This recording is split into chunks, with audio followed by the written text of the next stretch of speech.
हमारे साथ इस समय करनाल से बीजेपी विधायक जगमोहन आनंद जी बने हुए हैं। ये एक बार बातचीत कर लेते हैं। सर, क्या कुछ कहना चाहेंगे? विधानसभा चुनाव के बाद मुख्यमंत्री नायब सिंह सैनी जी के साथ आपकी और अन्य विधायक थे, उनकी समीक्षा बैठक थी।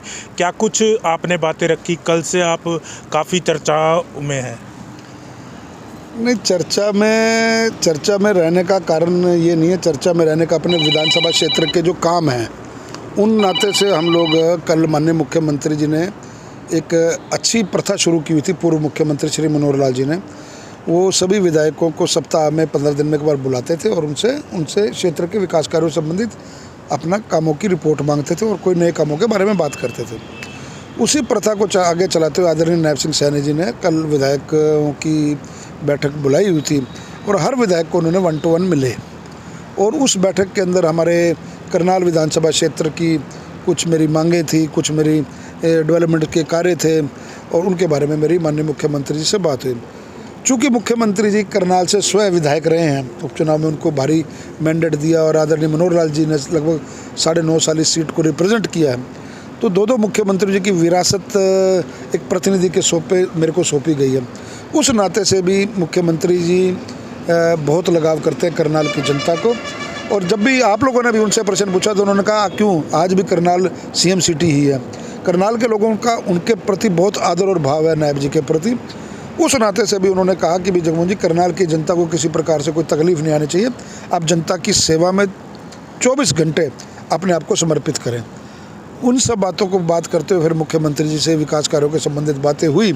क्योंकि अभी 2 महीने लगभग होने को आए, तो अभी सारी बातों की रूपरेखा जो सी है वो उनके आगे धीरे धीरे रखेंगे। कुछ शिकायतें थी, जो शिकायतें उन्होंने हमारे को उनके कार्यालय ने हमारे को दी कि ये शिकायतें कैसे कैसे दूर हो सकती हैं, इनके ऊपर आप अपनी रिपोर्ट बना करके दें। तो इस नाते से कल उनसे मुलाकात हुई।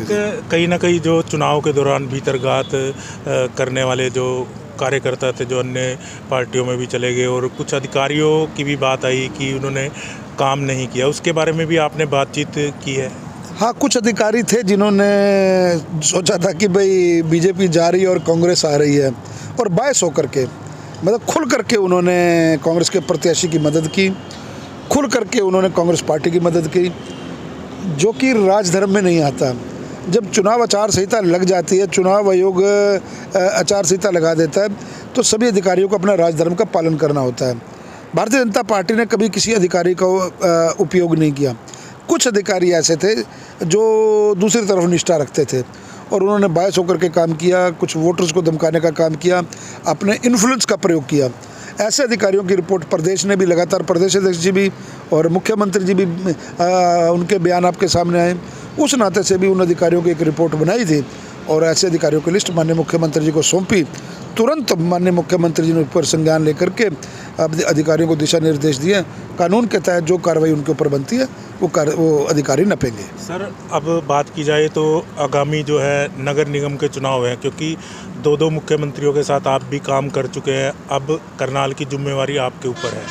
क्या कुछ रहने वाला है? क्योंकि हालांकि चुनाव के नतीजे बाद में आएंगे, चुनाव घोषित होंगे उसके बाद, लेकिन आपकी तरफ से क्या रोड मैप तैयार किया गया है? देखिए, हम विकास के मुद्दे पर चुनाव लड़े हैं, हमने कभी ईवीएम का रोना नहीं रोया। हम बड़ी ईमानदारी के साथ हर वार्ड में काम कर रहे हैं। हमने बहुत विकास कार्य किए करनाल में और करनाल की जनता ने उसी विकास पर मोहर लगाते हुए अपने इस छोटे से कार्यकर्ता को बहुत बड़ी जीत दिलाई है। हर वार्ड के अंदर अच्छे से मेहनत करेंगे और पूर्ण बहुमत के साथ 20 वार्ड है करनाल नगर निगम के।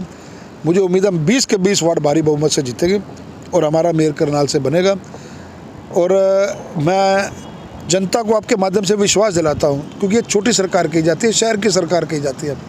हम करनाल के विकास में कोई कोर कसर नहीं छोड़ेंगे। तो ये थे हमारे साथ करनाल से बीजेपी विधायक जगमोहन आनंद जी। तमाम विषयों पर उन्होंने हरियाणा तक से खास बातचीत की। करनाल से हरियाणा तक के लिए कमल की रिपोर्ट।